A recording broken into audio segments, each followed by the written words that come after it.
হুজুরে আকরাম সাল্লাল্লাহু আলাইহি ওয়াসাল্লাম বলেন, তোমরা তোমাদের ঈমানকে তাজা করিতে থাকো।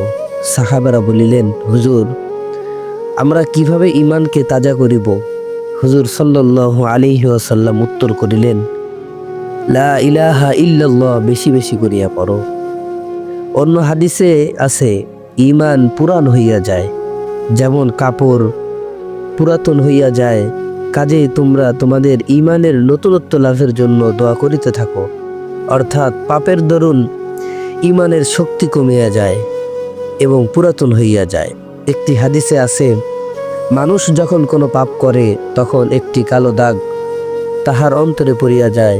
প্রকৃত তৌবা করিলে এই দাগ মুছিয়া যায়, নতুবা আবার পাপ করিলে আবার দাগ পড়িতে থাকে। এইভাবে পড়িতে পড়িতে শেষ ফলে হৃদয়ে একেবারে কালো হইয়া যায় এবং তাহাতে মরিচা ধরিয়া যায়। অতঃপর তাহার অবস্থা এই পর্যায়ে গিয়ে দাঁড়ায়, সে হৃদয় আর কোনো ভালো কথা কবুল করে না।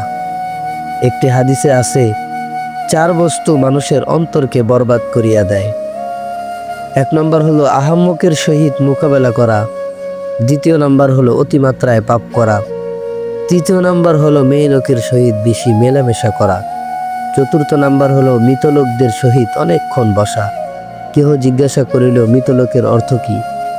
হুজুর সাল্লাল্লাহু আলাইহি ওয়াসাল্লাম উত্তর করিলেন, ওইসব অর্থ সম্পদওয়ালা যাদের অন্তরে অর্থ সম্পদের মহাব্বত বিদ্যমূল হইয়া গিয়াছে।